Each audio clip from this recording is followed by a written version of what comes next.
Après, le délire, c'est que je sais pas si. J'ai l'impression que Vegapunk, quand il parlait du fait qu'il avait créé une arme de destruction massive, il en prenait la responsabilité. Du coup, je pensais qu'il n'était pas en accord avec comment utiliser le gouvernement mondial le Mother Flame, mais que malheureusement, c'était quelque chose qui faisait partie de ses péchés. Donc, je sais pas.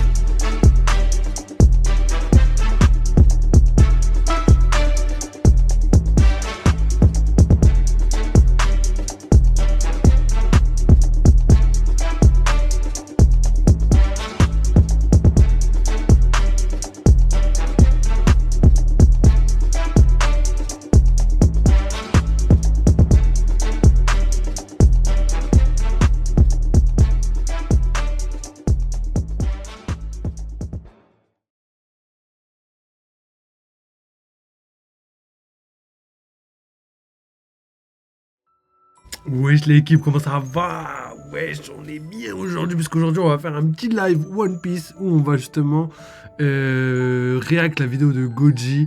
Donc la toute dernière vidéo, elle dure un peu longtemps, donc j'espère que je vais avoir le temps de la faire. Mais elle est colossale, je crois qu'elle dure 50 minutes, avec un peu de chance on va pouvoir faire 40 minutes, parce que je crois qu'à à la fin il y a des petites discussions, là, des petites questions et tout, là, le nouveau concept de Goji. En tout cas, let's go! On va checker cette petite react, on va regarder les théories qui fusent en ce moment, on va détailler, je vous donnerai mon avis sur ce qui est possible, sur ce qui est pas possible, évidemment. Et pour commencer, on remercie Goji, quoi, pour son travail masterclass. Voilà, je l'aime bien, lui. Wesh Théo, comment tu vas? La forme ou quoi? Tiens, je viens de voir.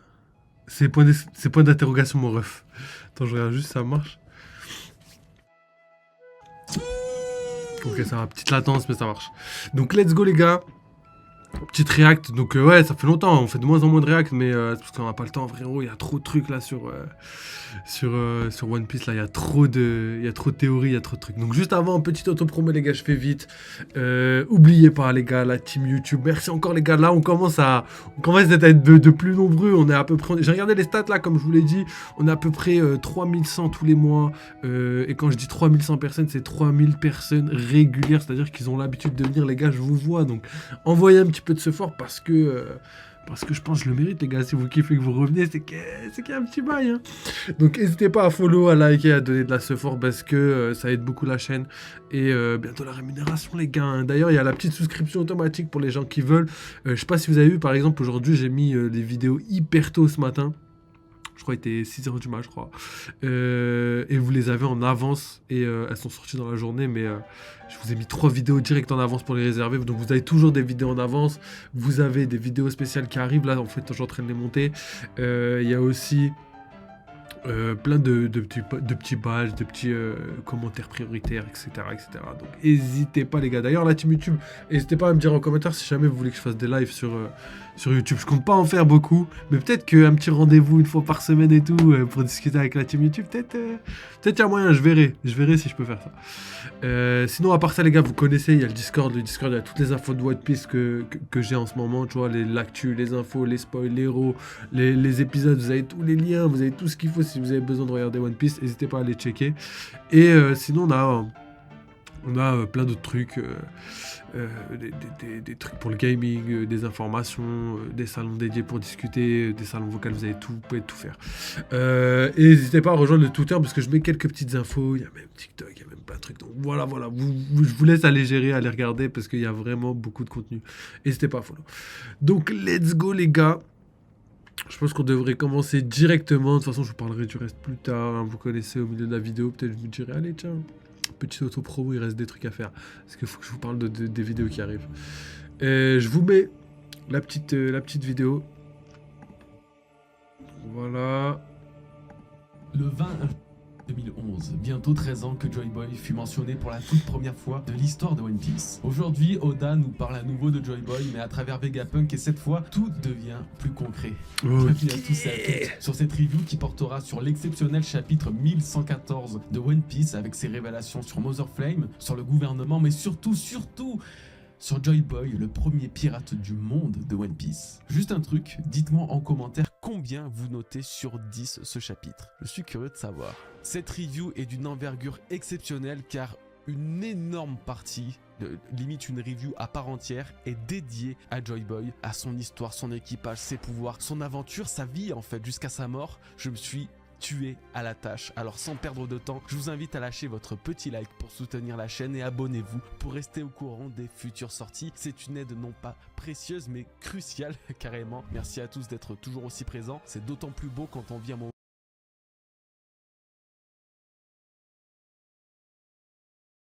pareil tous ensemble, un moment véritablement mythique. On commence gentiment avec la mini-aventure et bonne surprise, nous avons le roadmap de Yamato, ou la roadmap, je sais pas. En partant de la capitale des fleurs, Yamato se rendra à Kibi, Kuri, dans les villages de Bakura et Amigasa, pour continuer sur Udon, Akumai et finalement terminer son voyage à Ringo. Vraiment trop cool de voir ça, il faut croire qu'on verra Yamato. Ouais, j'aime bien. Déjà, j'aime bien quand ça commence comme ça. Là, il arrive, il te donne le nom de chaque île qui constitue Wano. Là, c'est légendaire. Donc, effectivement, le petit voyage de Yamato, n'hésitez pas à me dire vos théories par rapport à ça. Moi, je pense sincèrement, les gars, que si Oda est en train de mettre en avant Yamato en montrant tout ce qu'elle a à faire, etc., c'est parce que justement, il va la faire intervenir. Je dirais pas bientôt, mais si, je crois qu'il y a bientôt. Hein. Regardez juste, par exemple, Aokiji et tout, la mini-aventure, ça s'est passé juste avant qu'ils interviennent, enfin qu'on en voit un petit peu plus, tu vois. Donc j'ai l'impression que la petite mini-aventure là va nous réserver des petites surprises. En tout cas, let's go. Visiter chacun de ces villes et villages tout en faisant une halte au sanctuaire d'Enma. C'est en effet la requête de Kinemon, se rendre dans ce sanctuaire pour y déposer la lame de Yasui. Je suis content parce que je vous avais prévenu au début de sa mini-aventure qu'elle visiterait le sanctuaire d'Enma, mais j'avais pour le coup pas du tout prévu que ça serait pour cette raison. J'ai beaucoup trop hâte qu'elle découvre les traces d'Oden, mais aussi les cicatrices que son père a laissées dans ce pays. Ça va être une très grande aventure, vraiment. Alors, on reprend nos esprits, le monde réagit au message de Vegapunk, ce n'est ni un test ni une blague. Nous voyons un nombre absolument phénoménal de personnages que Luffy a déjà rencontrés à travers toute son aventure, allant de Doflamingo sur Impel Down avec Magellan, s'inquiétant de la hausse des mers et qu'il devrait peut-être aller plus haut. Clin d'œil, Doflamingo, il veut retourner à Marie-Joise, c'est bon, on a tous compris, ça confirme ce que je vous disais dans la dernière review, le monde va migrer sur Redline, et Doflamingo le sait. En passant par l'équipage de Big Mom, les hommes poissons, les pirates de Jaya qui continuent de se taper une barre monumentale, tard le chapitre 224, quand ils se foutaient de la gueule de Luffy. Akainu, lui, de ce côté-là, il fait toujours la même gueule, hein. Lui, ça change pas. On revoit aussi Aokiji pour la première fois depuis son combat contre Garp. En bref, vous l'aurez... Ah ouais, en plus j'avais dit Katakuri, mais non, c'était Garp, wesh. Et au fait, qu'est-ce que je voulais dire? J'avoue que là, sa petite théorie, là, où tout le monde va migrer vers Redline, d'une certaine manière, c'est un peu la logique, tu vois, parce que c'est le seul endroit où ils vont pouvoir vivre en attendant, tu vois. Par contre, ça voudrait dire qu'une fois que le déluge va avoir lieu, il y aura plus jamais de monde normal. Donc là, Goji, c'est ce qu'il veut nous dire un peu. En mode, là, le prochain truc qui va se passer, c'est le déluge. Enfin, dès que le déluge va arriver, il y aura pas de, il y aura plus de deal, il y aura plus rien. Il y aura vraiment All Blue du coup et Redline. Et ça, je sais pas. Surtout que Redline doit être détruite. Donc je sais pas comment ils vont faire, mais ça va être ouf. Ou imaginez, il y a le déluge, mais que d'un côté de Redline. C'est-à-dire d'un côté, il y a Redline et le niveau de la mer monte à 10 000 mètres. Et de l'autre côté, le niveau de la mer, il monte, mais pas beaucoup, tu vois. Je pense que c'est pas possible, mais ce serait marrant. Oui, sinon le monde là, il montrait pas.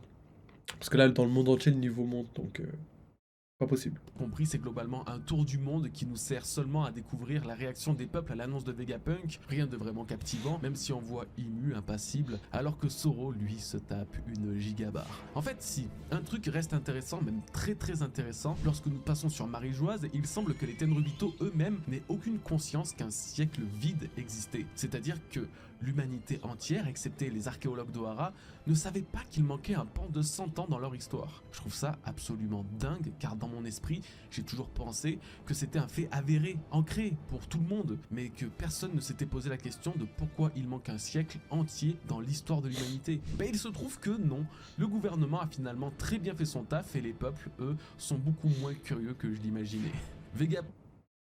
J'avoue, c'est ouf. J'avoue, c'est vrai, ouais, je le siècle oublié. Et genre, y a personne qui s'est posé la question de l'histoire, de ce qui s'est passé. Après, c'est vrai qu'on est quand même dans une période reculée. en termes de chronologie, mais je suis assez choqué. D'ailleurs, je me pose la question de savoir si les Tenryubito, est-ce qu'ils... euh, Après, pour moi, le plus logique, c'est que les Tenryubito soient pas au courant de ce qui s'est passé pendant le siècle oublié, même si, franchement, j'ai l'impression que certains doivent être obligatoirement au courant. Enfin, je veux dire... à part si les Tenryubito sont vraiment forts, mais ça veut dire ils mentiraient même à leurs semblables. Possible, en vrai, c'est grave possible. Mais je trouve ça un petit peu bizarre. Ou sinon, peut-être que les Tenryubito savent pas que pendant 100 ans, il y avait des trucs qu'on devait pas dire ou...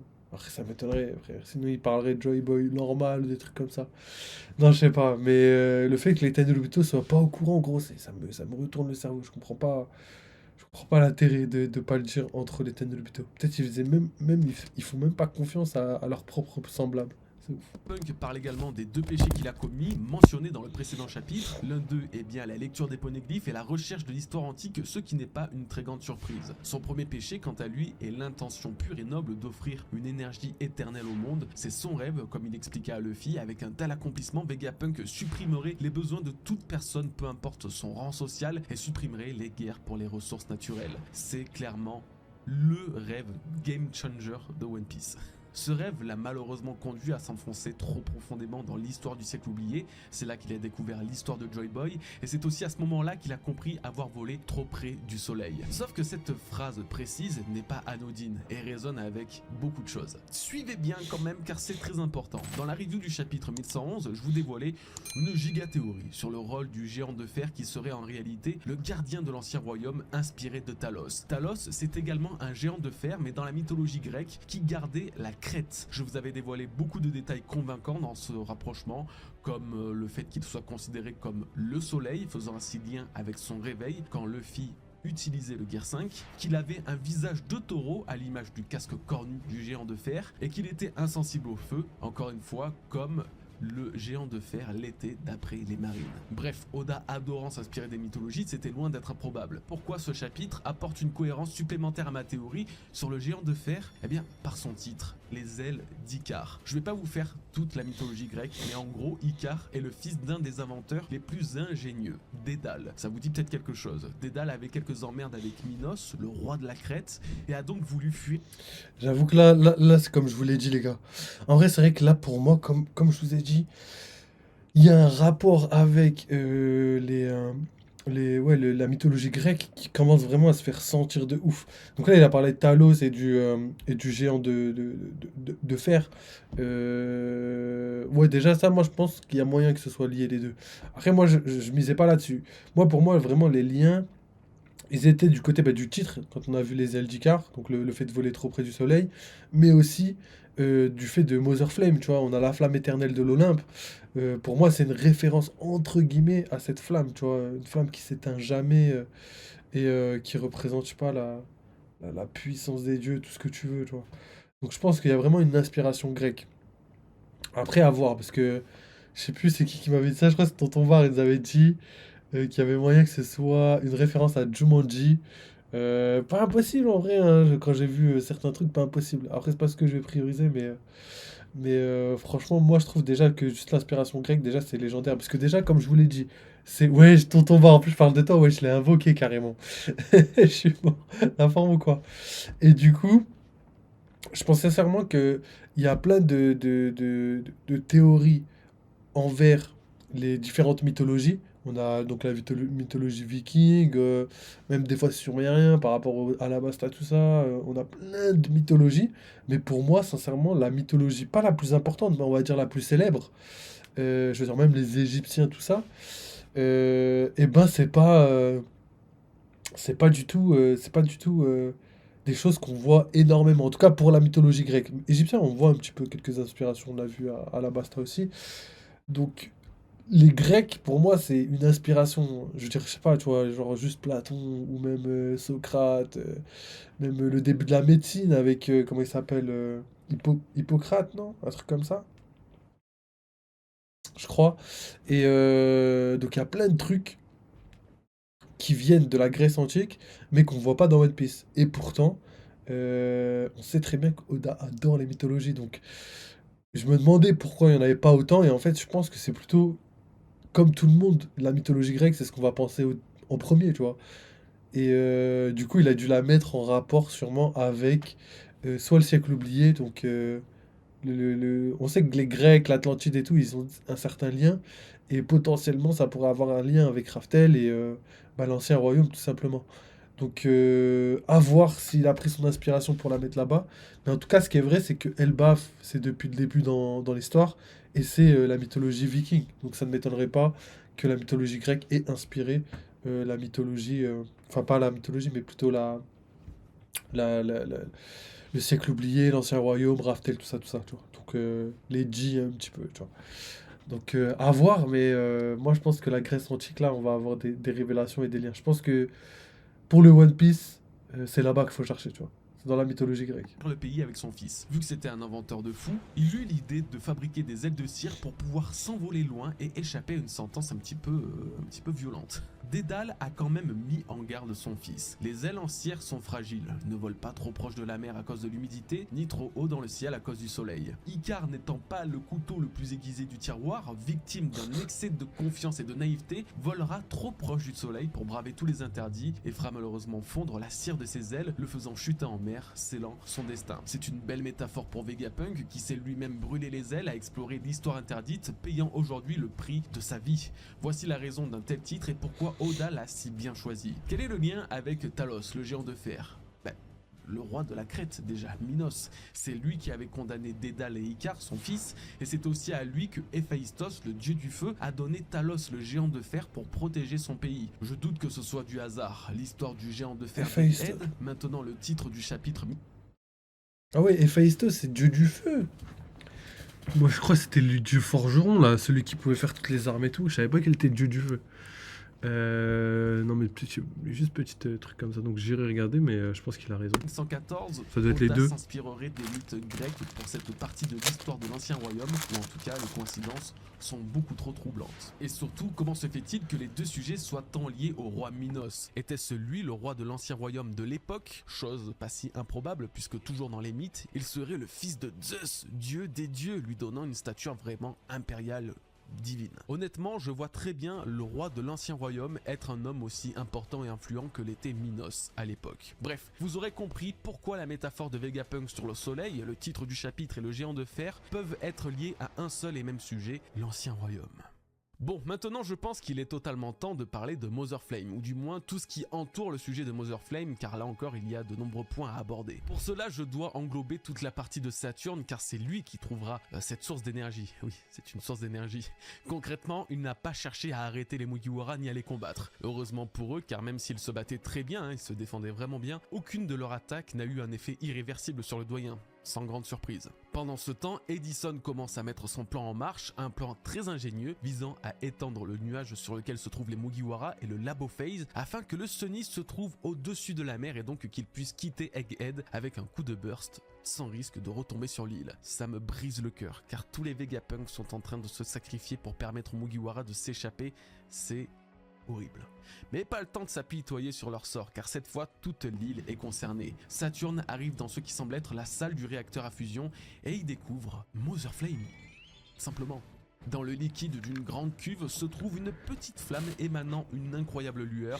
Nous avons devant nous le responsable de la destruction d'un royaume entier. Je pense qu'en imaginant à quoi pouvait ressembler Mother Flame, on s'attendait à tout sauf à ça. Cette partie sur Mother Flame va alors se concentrer sur trois sujets: les inscriptions sur la cuve du réacteur à fusion, l'apparence de Mother Flame et son rôle dans la récente montée des eaux. On va tout faire dans l'ordre et commencer par ces fameuses et mystérieuses inscriptions. Que veut dire S108 à Elu? Ouais, Déjà, le nom Ça, on en a déjà 108 parlé. m'a tout de suite sauté aux yeux. Attendez, et je le bougez pas. connaissais plutôt bien. Alors ça, on en a déjà parlé. J'ai même eu d'autres explications là, en cherchant un petit peu. Et de toute façon, on va le laisser l'expliquer, je vous dirai après. Mais il y a Totobar qui nous a dit: Icare, avant de s'approcher trop près du soleil, s'approche trop près de la mer et mouille ses ailes, ce qui les fait rouiller. Du coup, il y a vraiment un rapport avec la mer et le soleil. Oda Segoto, oui, c'est vrai en plus. C'est vrai que ses ailes ont été éclaboussées par les vagues et du coup, ça a rouillé les. Ah oui, d'ailleurs, rouillé, je savais même pas. Ça a fragilisé, je savais pas que c'était du fer, mais. Et du coup, quand il s'est approché du soleil, il y a eu les deux. Et c'est vrai que le soleil, la mer, c'est un peu vraiment les ennemis l'un de l'autre, tu vois. Alors qu'en vrai, c'est pas naturel, tu vois. Les soleils, les ténèbres, oui, c'est plus naturel, tu vois. Mais le soleil et la mer, là, on comprend que Oda veut mettre un parallèle entre les deux. Et ça, c'est vraiment lourd de ouf. Donc continuons avec les inscriptions, mais on a eu une réponse, Parce qu'on le retrouve dans une je attaque pense de qu'il va le dire. Zoro. Vu que j'ai souvent étudié les mythes et religions autour de Zoro, je savais que ce nombre se retrouvait du côté des croyances asiatiques. Et en effet, dans l'hindouisme et le bouddhisme, entre autres, très globalement, le 108 représente le tout. C'est la libération, c'est aussi l'éveil, l'illumination, c'est un nombre très fort, un nombre sacré et divin, c'est le One Piece des nombres quoi. On dit également que l'homme a 108 péchés à purifier avant d'atteindre l'éveil. Ce sont des thèmes très proches de l'œuvre Fer et d'Eiichiro plume. Oda. Et puis Ouais, c'est ok. pas tout, et plus on cherche, pensais que c'était plus ça des plumes, devient, tu vois. ça Mais du devient coup, il y a étrange. du fer, Dans ok, le j'étais yoga, pas au courant. on effectue les 108 Enfin, je me rappelais plus, salutations en tout cas. au soleil pour se recentrer sur soi et lui exprimer de la gratitude. Ok, donc là ça commence carrément à toucher l'astre divin qu'incarne Luffy. Et ça continue dans ce thème spatial, puisque ça risque de vous surprendre, mais la distance entre la Terre et le Soleil équivaut à 108 fois le diamètre du Soleil. Oui, il faudrait 108 soleils pour combler la distance Terre-Soleil. Alors moi Ah ouais, je c'est pas trouve ça beaucoup, hein. dingue qu'avec un simple nombre on puisse tomber que sur des sujets aussi présents dans One Piece, que ce soit sur la religion avec Zoro ou le soleil avec Luffy. Je doute que ce soit un hasard, très sincèrement, et si mon analyse est plutôt bonne, alors le S à côté du 108 pourrait simplement signifier Sun, soit soleil, car cette Mother Flame chercherait à reproduire la source d'énergie infinie et surpuissante du soleil. Ok, du coup là j'ai peut-être titillé votre curiosité, mais on garde ce sujet de côté, on en reparle dans quelques instants dès qu'on aura décrypté le AMU. Bon là c'est la merde. Au départ j'avais strictement zéro idée. En fait pour être transparent, le seul truc qui m'a parlé c'est Mu, parce que c'est en remplaçant je par Mu qui Mu parlait d'elle ou de lui dans le chapitre 1085. J'ai ensuite carrément pensé que le A était le A Je trouve que le son il est pas très fort sur ton bar. Je peux le monter un peu. d'Adam, comme l'arbre d'Adam, et qu'en gros Oda nous faisait un petit teasing, foreshadowing, pour expliquer que le mec Merde. est... Bref, j'aimais vraiment bien l'idée, hein, mais c'était basé Ça doit que être bon là, non? sur du vent. Du coup, hop, je fais mes petites recherches dans le domaine de la science, parce qu'on est quand même dans un truc scientifique, et voici ce que j'ai trouvé. Le A est souvent utilisé pour représenter le nombre de masses d'un noyau atomique. Le E, aussi appelé esperluette, peut être utilisé pour indiquer la combinaison de différents éléments, tandis que le mu serait le symbole du muon, une particule produite dans l'atmosphère terrestre par des rayons cosmiques. Ok, bon, moi par contre, je suis pas physicien, gros, donc je ne saurais pas faire l'addition de tout ça, je sais à peine parler et écrire français, il me faut de l'aide. Prenez ça donc avec de big pincettes et attendez la validation des physiciens dans les commentaires, mais cette formule A et mu, mu du coup signifierait plus ou moins simplement la combinaison d'un noyau atomique avec une particule donnant ainsi une réaction nucléaire. Tout ça pour dire qu'il s'agirait bel et bien du réacteur à fusion alors que tout le monde le sait déjà vu que c'était écrit. Bon, on reste pas à l'abri d'une mauvaise interprétation, mais le AMU ne serait finalement que la recette du Mother Flame. Et justement, on va maintenant parler de Mother Flame. Ok. Donc on va revenir sur ce qu'il a dit. En tout cas là j'aime bien. Moi j'aime bien la manière dont il a détaillé les choses et ce qu'il pourrait définir. Je le préfère comme ça parce qu'en fait ça pouvait dire aussi atome. Donc je pense que tout le monde l'a vu cette info sur Twitter. Mais en fait le lien avec atome c'est le fait que Einstein et, euh, et Vegapunk ont vraiment des liens communs. Tu vois déjà dans le chara design mais aussi dans la manière de penser. Le fait qu'ils se torturent parce qu'ils ont créé quelque chose de destructeur. Donc on a vu euh, la bombe atomique, mais aussi Mother Flame, tu vois. Donc, et les deux, c'est un péché pour chacun. Einstein regrette d'avoir inventé cette théorie, enfin cette invention plutôt. Enfin, quand je dis inventé, c'est avoir aidé au développement de cette invention, de la bombe atomique. Et du coup, bah, c'est le parallèle qu'il y a entre lui et le fait que Vegapunk, pareil, lui, regrette d'avoir créé cette énergie capable d'alimenter, je dirais pas le monde, mais je crois que si, hein, pas loin en tout cas. Et du coup, bah, qui est aussi, qui peut être aussi utilisé à mauvais escient, donc la destruction de Lulusia. Et c'est exactement pareil pour la bombe atomique. On peut en faire, donc c'est de la fission nucléaire, donc on peut en faire des centrales nucléaires qui permettraient d'alimenter des villes et tout. Donc je pense que ça, vous le savez. Mais on peut aussi en faire des bombes atomiques. Et ça, c'est le problème. Le problème, c'est que malheureusement, on est que des humains et on peut créer on peut faire de la merde avec des inventions je dirais, indispensable pour l'homme. Donc je pense que c'est ça le parallèle qu'ils voulaient mettre avec Atomu et Vegapunk. Donc ça, c'est une réalité. Je pense que Oda a pu y penser. Par contre, juste le fait qu'il parle du calcul et de la manière dont est construite genre A, ça veut dire la masse atomique, A additionné à quelque chose d'autre. Donc, je pense que ça pourrait être quelque chose de bien. Donc, on verra, on verra dans les commentaires au pire. Mais j'aime bien cette explication aussi. Puis sa première utilisation sur Lulusia par Imu, Motherflame nous a explosé le crâne. Arme antique, pas arme antique, fruit du démon, pas fruit du démon. Bref, vous avez capté, c'était un enfer. Aujourd'hui, que sa véritable apparence nous soit révélée, une jolie petite flamme brûlant dans l'eau, on peut peut-être mieux cerner son utilité ou du moins ce qu'elle est réellement. Alors Motherflame ne serait-elle pas le début de ce que cherche Vegapunk? Lilith disait que toute la technologie de l'île d'Egghead était alimentée par le feu. D'un autre côté, elle disait rêver de flammes ne s'éteignant jamais pour créer un véritable soleil. Or, et sauf si je suis totalement aveugle, mais Motherflame est une flamme pouvant alimenter de surcroît la puissance d'une arme capable de détruire des îles. Donc ce chapitre nous révèle que d'une certaine manière, Motherflame est la source d'énergie principale d'Egghead, mise au point par Vegapunk. Une source d'énergie se rapprochant de celle du soleil, mais n'étant pas encore assez puissante. C'est la raison pour laquelle il a nommé Motherflame, la flamme maternelle. Ce n'est non pas le nom d'une arme, mais d'une source d'énergie destinée à changer la vie du monde entier, et même de donner la vie comme le soleil finalement. Malheureusement, York a vu en Motherflame une façon différente de l'exploiter. Au lieu de l'utiliser pour faire le bien, elle a vendu au gouvernement qui en ont fait une arme apocalyptique. Vous comprenez là où je veux en venir? Nous nous sommes possiblement trompés depuis le début sur Motherflame. Motherflame représente une partie du futur désiré par Vegapunk. Motherflame représente une partie de l'énergie de l'ancien royaume qu'il aurait tenté de reproduire. Avant que York et le gouvernement s'en servent comme source de destruction, Motherflame devait représenter l'espoir d'un soleil miniature capable de prodiguer de l'énergie à qui en a le besoin.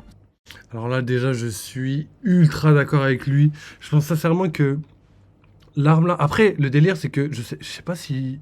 J'ai l'impression que Vegapunk, quand il parlait du fait qu'il avait créé une arme de destruction massive, il en prenait la responsabilité. Du coup, je pensais qu'il n'était pas en accord avec comment utiliser le gouvernement mondial le Motherflame, mais que malheureusement, c'était quelque chose qui faisait partie de ses péchés. Donc je sais pas si York, c'est elle qui a créé ça, parce qu'avant ça, Vegapunk savait pas qu'il l'avait trahi. Je sais pas si vous vous rappelez, au début de l'arc, on savait pas qui était le traître. Par contre, Lulusia, ça s'était déjà passé. Et le fait que ce soit... Enfin, le fait que Motherflame ait été utilisé, ça par contre, Vegapunk avait l'air d'être au courant. Donc pour moi, je pense pas qu'il était pas au courant, tu vois. En mode, c'est York qui avait donné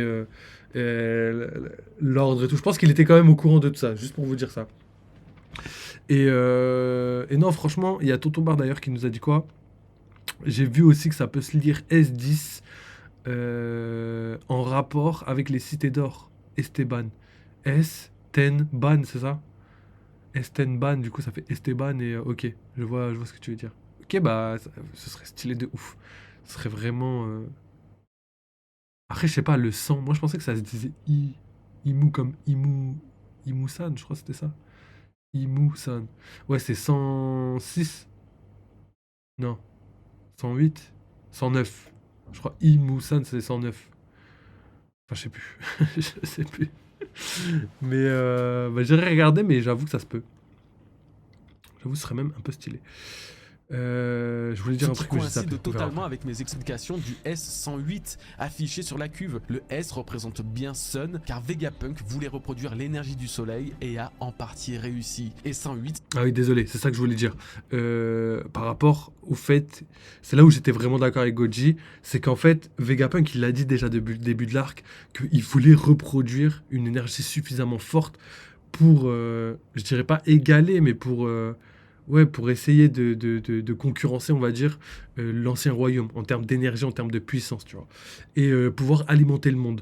Par contre, quand il disait ça, on avait vraiment l'impression qu'il sous-entendait que ces technologies actuelles n'étaient pas capables de le faire. Donc quand on prend ça en compte, on peut en déduire qu'en fait la flamme, c'est un peu le début d'un soleil, mais dans One Piece, tu vois. Scientifiquement, je pense pas, mais dans One Piece, la flamme, pour moi, là, cette flamme, Mother Flame, c'est le début du soleil. C'est-à-dire que c'est la première étape, et lui, grâce à cette flamme, il aimerait en... la faire devenir un soleil, tu vois. Et ça, c'est son but ultime, comme Lilith l'a dit juste avant. Donc ça, je suis archi d'accord avec lui, je suis archi même content. Parce qu'on en avait parlé vite fait de la fusion nucléaire.